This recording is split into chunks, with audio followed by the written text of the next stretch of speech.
welcome. I am Paula Echeverria, and thank you for being here in my show, Emerge. This time I have a very special guest. It's Molly, and Molly actually we met through a very interesting journey because, as you know, I have a few books, myself. One is called it's actually about my story, but the second one is called Becoming an Unstoppable Woman in Health and Fitness. And I was reached by this company, this publisher, that because they saw me and they saw my journey, and they reach all these people in that they use holistic ways, to heal their bodies, through different, areas. And they know I am the neuroscience, guru or thing, that I love it anyway. But they know the journey that I had, and they reached me out. And Molly was part of this book too, with her experience in fitness. So this is a book. I have it here in my hand. It's beautiful. And all these authors, they have all these amazing journeys in health and fitness. They all holistic ways, no, drugs, medical procedures or anything. It's all about, finding holistic ways to help yourself to get out, of many things that people have, many problems. So I love that. That's pretty much my mission now, to find things that they help people heal themselves with their mind and controlling their bodies and their emotions. So I saw that Molly was actually, we decided to talk, and we just had a little time. We were very busy, and we just reconnected because she's really interested also about mental health, and she's an amazing fitness trainer. So why don't you introduce yourself, Molly, and tell us what you did? Yeah, so hi, I'm Molly, and thanks for having me on here, first of all. This is so fun. But yes, I'm an online fitness coach and the founder of MFit Workouts. And as you mentioned, I am a published author, and in that book, it was so exciting to see all of these different perspectives of how to be healthy because it's so different for everyone, and that's something that I'm really passionate about. What I do mainly as a coach is I help people personalize their workout routines based on everything that's going on in their life. And a lot of people, that includes mental health. Mental health is affecting their body in ways that they don't even realize, as well as hundreds of other things can affect your body. So, what I'm really passionate about is helping people uncover what's really stopping them from being healthy and feeling healthy, and then help them create a structured path to getting to feel amazing. Amazing, because what you say is true. I discovered through my journey, what you do with your mind affects your body, of course. That's been my journey. And actually, I want to talk about that, fitness and mental health, because I had a really interesting fitness journey. I was always the crazy workout woman, working the really hard workouts, high energy, jumping around everywhere. I was always like that. And, I had these issues, of course, when medical issues, when I, lost my hearing, and that affected me, that really affected my life mentally. So I decided, I thought fitness was a way to escape from that, mind hole, that I was building in my head. And I really threw myself into like really heavy workouts and things like that. And that actually I noticed that actually made everything worse. It's because I noticed that I was having all this anxiety, and I was doing all these really boot camps and things like that. And that was really hard for me. I remember one day I was at the gym and I had this panic attack during one of the workouts in the middle of the class. And I just had to run out the gym, just came out running pretty much as fast as I could, got into my car and drove to my house because it was close by. And I told my husband, you need to take me to emergency room. I can't stand it anymore, because I felt like that. I felt so out of energy and so drained. And I thought I was having a heart attack, honestly. But, that's how a panic attack feels. Mhm. So, yeah, so I noticed that really fitness in the media, and everybody puts fitness like, fitness, you lose weight, you look pretty, and you this and that, right? And you think it's good for you. But sometimes it can actually affect you if you don't know how to handle it when you're going through these, problems, life, anxiety, and all these things that going on every day. So what is your take on that, on fitness, and mental health? Do you see this every Yeah, day? absolutely. I mean, what you said is a story I relate to a lot. I have anxiety, I get panic attacks, and I did the same as you, where I would do really extreme workouts. And for 7 years, I was like, why is my anxiety so much worse than it has been in the past? And it was simply because of the workouts. And as you said, working out should be something that helps with mental health, and it absolutely can. You can continue working out if you have anxiety, if you get panic attacks, but you need to be doing really specific types of workouts. Because if you think about it, those high intensity workouts that you were doing, their sole purpose is to spike the heart rate, bring it back down, spike the heart rate, bring it back down. It keeps your heart rate Exactly. elevated for long after you finish the workout. And that feels like panic to the body. That feels like anxiety to the body. That spikes the nervous system. That shocks your body into feeling like it is anxious. So if you are naturally an anxious person or going through a stressful time in your life, workouts like that are going to make that anxiety feel worse. And they will make you feel exactly as you said, like drained, like, why am I so anxious all the time? Why am I so tired all the time? Why don't I feel good? I remember, like I said, for 7 years, I felt that way. And I just assumed, is this just how I am now? Is just like, what's wrong with my body? Why is it doing it? Why is it doing all of this? But it really is, you just have to do something specific for your body. And a lot of people come to me with this, but the main thing that they're saying is, I'm tired all the time. And your Exactly. workouts shouldn't leave you tired all the time. That's usually the first warning sign that people tell me is, I'm tired all the time. They don't realize that they're also stressed because of what they're doing. They don't realize that they're also like holding on to some sort of anxiety. They're just tired. And that's what they notice. Yeah, So, because working out gives you energy normally. It doesn't like leave you like without energy. When you yeah, have a good workout, you're pumped, you feel a little more energy.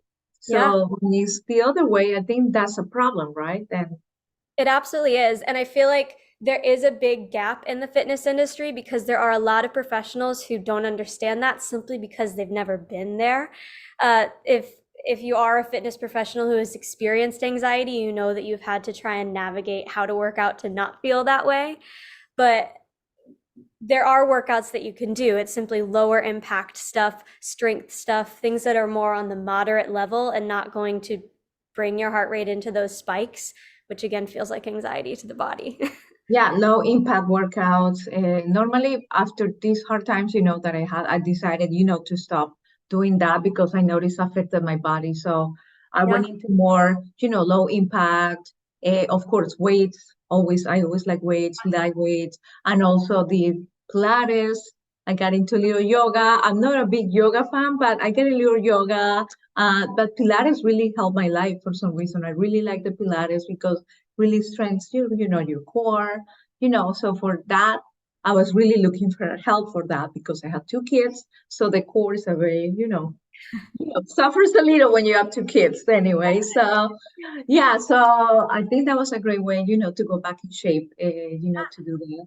And cardio, just walking around with my kids, that's the thing that I do now, that I'm not pushing myself anymore with those kind of workouts, because I notice, yes, definitely I don't want to be in that road again, and pushed by the media, because the media unfortunately keeps throwing you into that loophole, of like, you gotta lose weight, you gotta do this, you gotta do that, instead of telling you that you gotta love yourself the way you are and just work on your best healthy version, that you can be, Absolutely. which is what I do now every day. I embody that everywhere I go, when I speak, and even, in my other fitness company. I don't want to tell people you're gonna have the perfect butt and the perfect this in 10 days, like most people do, all these fitness, people. I was like, no, no, no, no, no. So, I fitness, like you said, there's a disconnect, there, where fitness really needs to change, it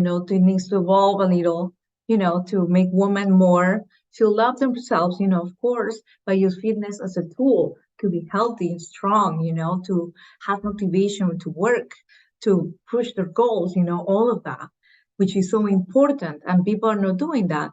They just like go on a treadmill for an hour, and that, that Yeah. doesn't work for me.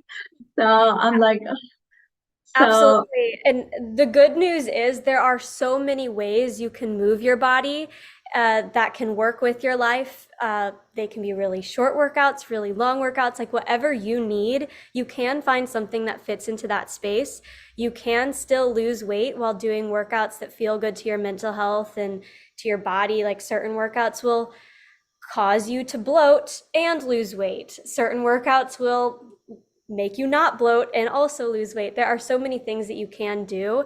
There is a way to bring it all together where it's, I feel good, I feel confident, I'm energized, I'm not tired, I'm not anxious, and I'm still reaching my goals. It is possible to do it all, but exactly as you said, kind of what is in modern media, it is this go, go, go, these extremes, and those extremes are what cause people to spiral and lose weight, gain weight, feel anxious, not anxious, tired, energized. yeah, We're you're all in like a roller coaster. You go up and down all the time, and you're like in that.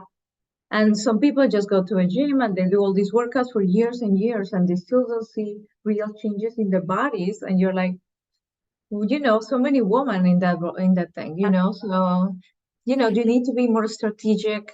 And Mhm. some people said you have to like.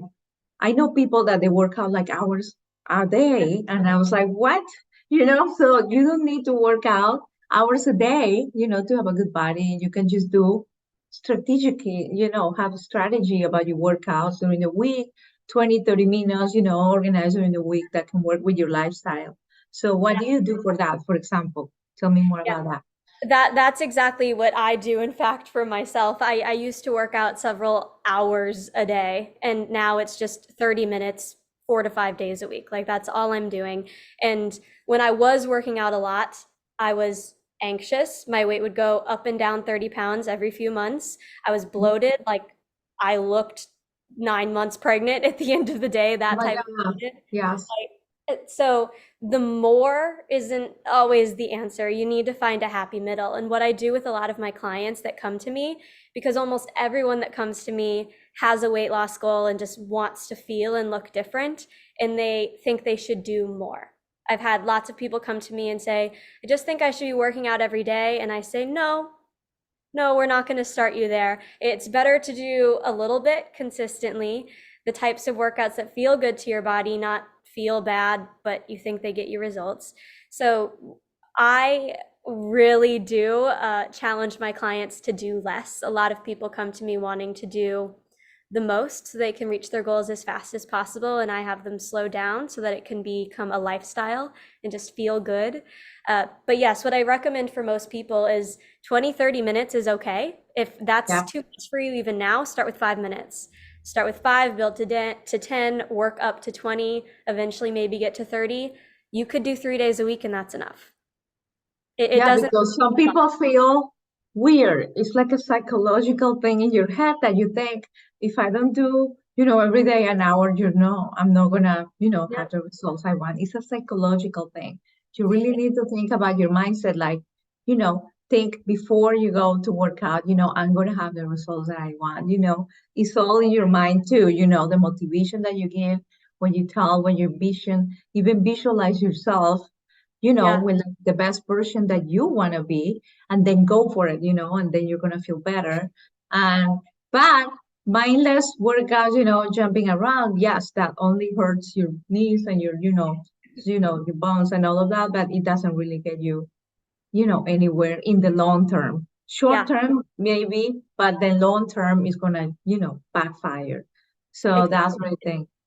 It's Yeah, exercise, fitness, how you eat, how you move your body should all be something that you're aiming to do forever. One thing, and I know I said this in my chapter in the book, is if you're looking at fitness as being like, I can do this for 3 months, don't even start it, because then what happens after the 3 months? You're just suddenly not feeling good again. You want to do something that you can do forever. So if you're looking at it in a short-term way of, I can do this for a little bit, it's not even worth starting. You should always start something you can seemingly do forever. Um, yes. And people tell Otherwise, you that's another mantra, well, that I hear from the fitness industry is move, eat less, move more. So that's a problem too. I yeah, mean, of course, move more is good. I mean, I'm not saying that you shouldn't move, but eat less, it really backfires on you too. So people think that eating like a bunny and just lettuce, and that's how you're gonna lose the weight. And that's totally not, the way. That's another thing that I've learned, another myth that I learned, from my fitness experience is that it's not true.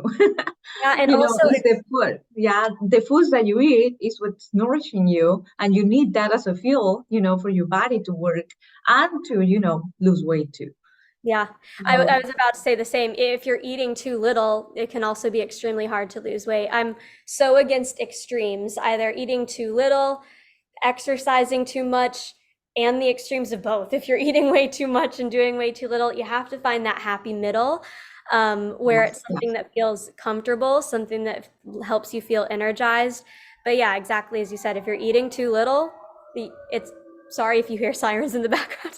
If you're I eating too know. little, it can also be extremely hard to lose weight. So people need to get comfortable living in that middle zone when we have been presented all of the extremes our whole lives, even as kids. I mean, I feel like how we think now is probably how we started thinking as a child, because I grew up as a competitive athlete. So it was hard for me to think, okay, I exercised for 3 hours a day as a kid through a teenager. I should continue doing that forever. And people who grow up not moving at all, they're like, well, I never have moved my body. Why should I now? Even though now I'm 40 years old and my body's starting to do things that it didn't do when I was a child. We have to let our brains and our bodies and our routines evolve as we age and as we go through life, because something that worked for you when you were a kid is much different than what worked for you when you were 20 to 30 to 40 to 60. You need to find something that works with the current season of your life. Exactly, exactly. I had a breakthrough, like I said, when I was in my 40s for this. Yeah, definitely. I noticed that my body, of course, didn't work the same. And I had to give them different things, that I was giving my body in my 30s. So I noticed there's a difference, but doesn't mean that your body's aging, but it just needs different things. But the workouts, of course, like we just talked, they have to be different because Yeah. they're different needs from your body as you age. Yes. So people in your 30s, they have one needs, but in your 40s, you have very different needs. So what would you say about that? What would be the workouts, or the ways to go when you're over 40 as a woman? Of course, many moms or women who are like working a lot, they have very little time. What would be the good way, to have a balance, like you said, in your life during those times? For sure. And it's funny what you said, how women in their 40s, it's like, I'm busy, I don't have a lot of time. So these women typically then try those HIIT workouts, and those HIIT workouts are the exact opposite of what they should be doing. You can still do short and meaningful workouts, but the main recommendations I have for women going through menopause, women in their 40s and 50s, it would be strength training with moderate weights. You don't have to go to a CrossFit class and throw 1,000,000 pounds over your head. Moderate Yes, weights, resistance bands are really great for these women. Low impact workouts are fantastic, as well as doing workouts that challenge your flexibility and balance, because those are two things that definitely fade as we age. So you want to be doing those things, because it's always think about your future. You think, okay, I want to be able to stand up tall when I am 80. I want to not be falling down and breaking my hip when I am 90. So you want to be training your body to make sure you don't lose those things. So exactly, exactly. strength training, because naturally as you age, it's your muscle is going to start to fade. So you want to be working it consistently. And low impact workouts are fantastic for your joints, for one, but also, again, if you're doing anything to extremes, your body is Yes. going to not love it, especially in your 40s and 50s. That's very important what you said about saying that setting the stage, for when you're older, because when you're younger, you don't think about you getting older and what am I gonna do when I'm gonna be walking or doing these things. No, you don't think about that. Yeah, But it's so important to think after your 40s, you start thinking, okay, I'm getting a little older, but you're still not there, not old. in that bandwagon until you hit probably your 50s, and Yeah, then you go up, and then people start getting worried. But it's very good to have to be intentional when you're in your 40s and think yeah. about was, this is going to help me, when I'm For older, me. that's But to there, this good for me. So I think that's a very good way to work out too, because it's about being strong and having, a good life, longevity, which is well aging, that's so important right now. I think many people should really look into that, the well aging part, like how to be, yeah. retired and I wanna travel the world, I wanna do so many things, but I can do that if I can walk and move and have, this mobility on my own. So definitely that's something that you really need to consider. Yeah, and everyone thinks they're unique in this, but I hear everyone say the same exact things. My friends, my family, everyone. It's like you reach 30, you're like, I think I'm getting old now or something. My lower back hurts a little bit. And then you're 40 and you're like, I got this knee pain. I'm trying to work out, but my knees are kind of hurting. And then these Yeah, things build and build, and we think, oh, I'm just getting old. There's nothing I can do about this. But it is exactly. exercise and it is movement that is specifically going to help with those things. I mean, you hear those stories about 70-year-old women running marathons. You could be that woman if you take care of your body Yes, along the way. I Anyone want to be can that. be, yeah. Everyone thinks they're special in their pain, like, this is just the way I am now, I guess. But there are ways to prevent those things and to reverse those things. And I, as we were talking about women in their 40, it's okay, strength train so that your body doesn't feel those aches and pains, stretching and mobility stuff so that your body is functioning the way you want it to, and low impact cardio because quite simply the hit stuff is just going to Yeah, bring your body into that yo-yo that so many women, um, all ages, but definitely I see women in their 40s and 50s and 60s tell me, oh yeah, my weight has gone up and down all my life. And it's because of doing those extreme hit workouts. It's like, I'll just do 40 minutes, I'll do 20 minutes of jumping, do no, 20 no. minutes of some moderate weightlifting. That's going to be much better for you. Exactly. But now that you said about the 40s, 50s, and 60s, but women say, of course, but there's a problem that some people, when they approach menopause, your body changes so much, Yeah, And menopause is, of course, a trigger for many women to accumulate body fat in some areas, mostly the weight, around your belly, that's the abdominal visceral fat. Of unfortunately, that's where it goes up. So this not much you can do about this because your body is changing. But are there any ways that you can address these, changes? Because those are hormonal changes, right? So do you know how to approach this? Maybe make some customers who are going to menopause, and what do you think about that? yeah. First, I definitely want to say everyone's situation is unique. There are lots of Yeah, women who do need, more extreme, I guess I'll go on HRT sort of situations.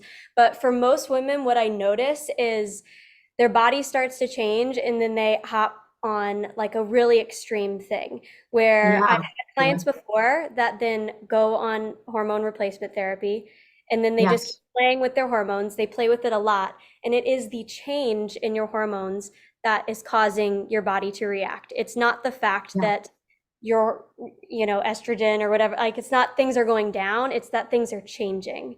Think puberty as well. Like as your hormones changed, you yes, start they to gain do. curves. As your hormones change again, your body's going to change again. But if you keep playing with it, your body's going to get so confused. So Yeah, for a lot because of when these you're women, when you're aging, you hit the menopause. Many women go into like a freeze mode. They're like, oh, "What's going on with my body? I'm going crazy. I can't even wait. I'm doing this, and they go like in the fear mode.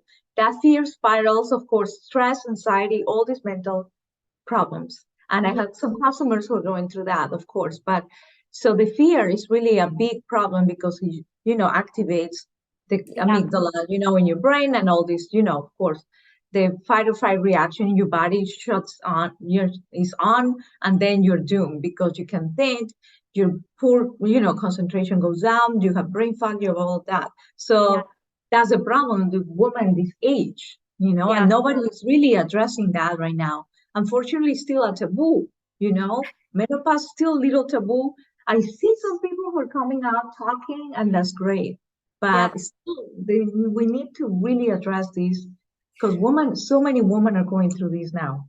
Absolutely. And I find one of the most empowering things that I've had my clients do is start like a little vibe check journal that you write in every night where it's Yes. here's what my body has been doing today, whether it be a symptom of menopause, like if it's like, I had some hot flashes or I had some brain fog or my weight's going up again, I'm bloated today, like, or I feel great. You know, some days you may just feel great. It doesn't always have to be a negative thing.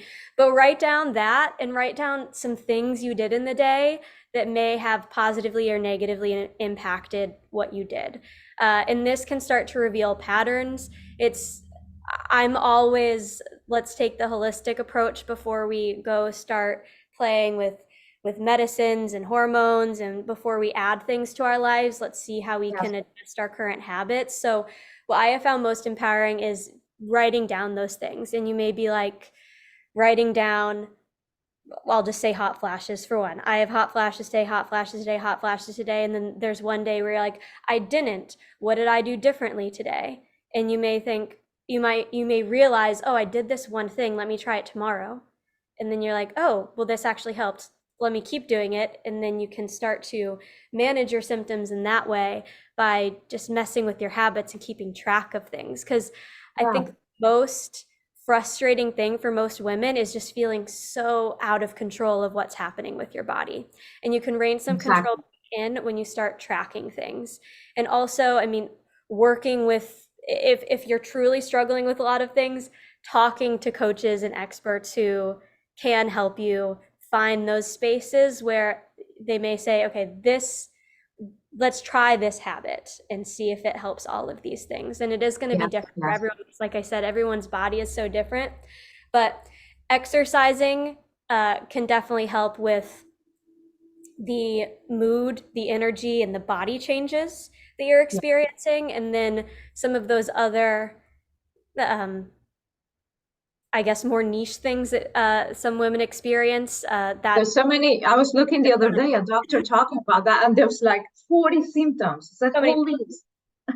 And that's where it's good to start tracking those things. Also, just so you can feel in control of what's happening. Just, this is what my body did today. And there may be things where you don't even realize. I know I was talking to a woman, I think it was last month, where she said, I didn't realize how angry I was all of the time, where I was just like, I was just in a bad mood all the time. And that's not something you necessarily think to track, because we're not all self-aware enough to be like, well, I'm angry today, so something's going on with my body. We just think I just had a bad day, so I'm angry. But the anger could even just be the symptom. So it's things. The problem is that some people don't realize they are into that because they're addicted to those, chemicals in your body when you're stressed. Actually, unfortunately, many people get addicted to that, and they, there's a resistance to get out of that because it's a known, pattern that you have living in that state, and you're okay like that. I mean, okay in a way, but no, it's not okay.